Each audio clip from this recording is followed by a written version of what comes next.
word. This is heating up bigly.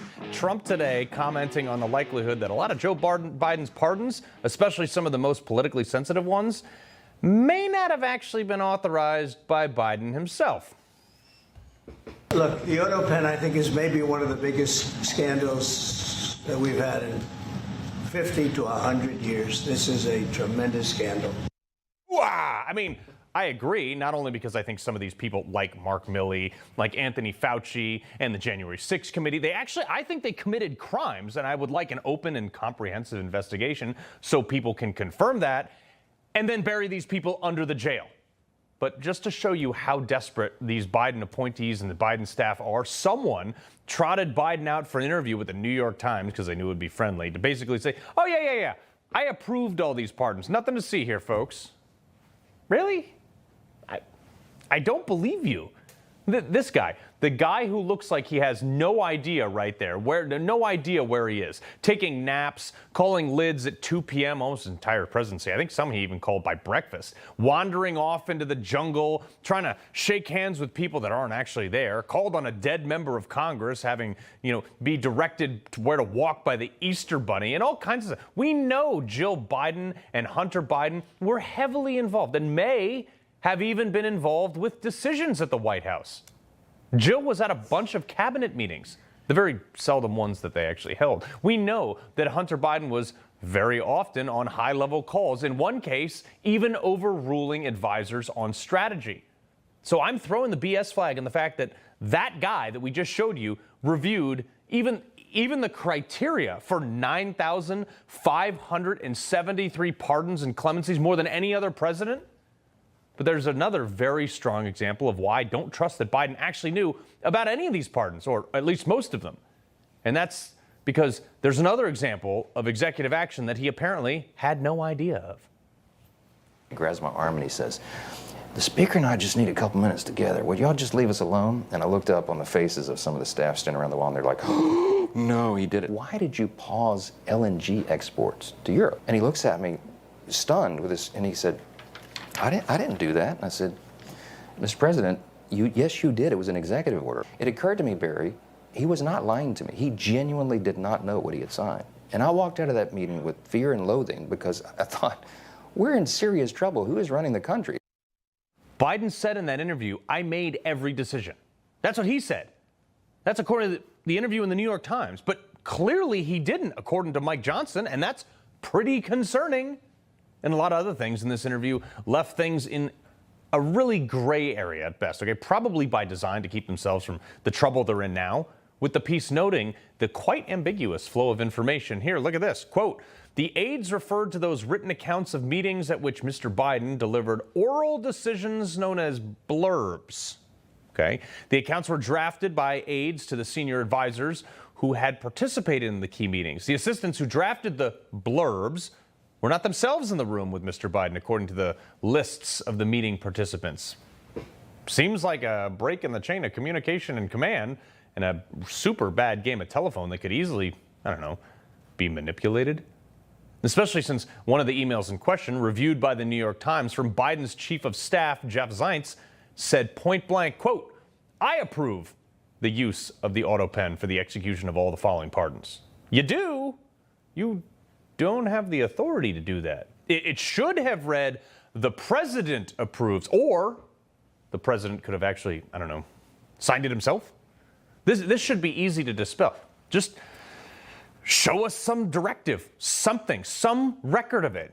You don't have one email from the president of the United States on any of these?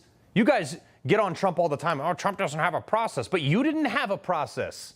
Further leading to the suspicion that most of these pardons and their validity is the nature of, especially with the preemptive pardon. This is crazy to me. Only once have we ever seen pardon of crimes known and unknown, and that was for the pardon of Nixon. That was a former president. The notion that there's these broad sweeping pardons for a ton of people like the January 6th committee and most of their staff, by the way, and you can't produce a single document to show that Biden was even tangentially involved in the decision to do it? And now we find out that staff may have added people to an approved list of pardons after it was approved by someone, allegedly Joe Biden? an entire committee that targeted thousands of American heroes, Trump supporters, veterans, U.S. citizens.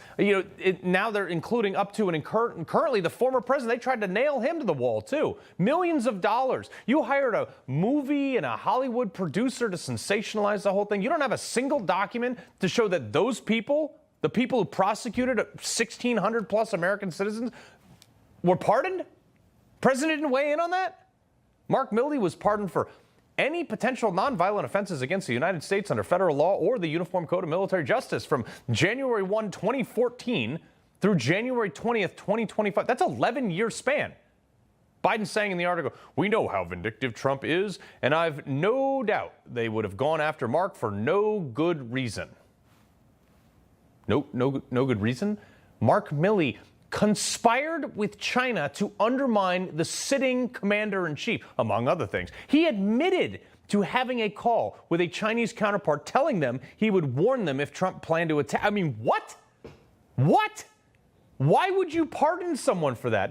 Forget about the fact that he left all of our stuff, $80 billion worth in Afghanistan. Did it have anything to do with the fact that, I don't know, Joe, did China invest $2 billion in your son's private equity?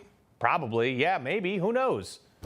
Fauci, the guy who, people have been protesting this guy since the AIDS epidemic, okay? The guy who has lied multiple times under oath and been caught, probably why Rand Paul just today formally issued a criminal referral to the DOJ on him. Rand Paul is at least prepared to test the legitimacy of these pardons now that it's confirmed that they were signed by the Autopen. My other reason is I just don't believe Joe Biden in this interview, mostly because Joe Biden is a documented liar. He lied about he lied about being arrested in the civil rights movement. He lied about graduating the top half of his law school when in fact he was 78th out of 85. He has 1 degree, not 3 as he's claimed, not to mention being forced to withdraw from his 1988 presidential campaign for plagiarism. He claimed no members of the military died under his watch, just totally breezing over the 13 brave Marines that were killed in his disastrous Afghan withdrawal. He told us he never discussed business dealings with his son, and it turns out that was also a lie. But also, he said on multiple occasions that he would never pardon Hunter. I'm extremely proud of my son, Hunter. I abide by the jury decision. I will do that, and I will not pardon him. So do we believe his own words or a non-documented, alleged, sweeping, preemptive pardon of the very person that may have been the one running the Oval Office behind the scenes? I mean, you tell me. Also, this pardon appears to be written vastly different than all the other pardons, so it kind of lends my thought process to, did Hunter pardon himself? I mean, I don't remember Hunter Biden ever being elected to anything. I also don't remember him doing any financial disclosures to meet the requirements for government service. Ooh, wouldn't that be neat? Look, the number of mega DC law firms that are doing this, representing all these people for free, representing many of these pardoned people, allegedly pardoned people, raises a lot of eyebrows for me. The fact that Joe Biden's own attorney very quietly resigned. The fact that everyone is being super quiet and no one's talking. Everybody talks in D.C. This makes me believe that there's some cattywampus afoot here. So Dr. Fauci may be the first one. Let's see how it shakes out. After all, that's how you do it, right, Democrats? You just start charging people with stuff and see if you can convict them. That's what you guys did for 4 years. So you made this bed. Sleep in it. He loves the Constitution. He fights for what's right. He hates the bad guys. He's a freedom warrior. He's your freedom warrior. Watch Carl Higbie every weekday on Newsmax.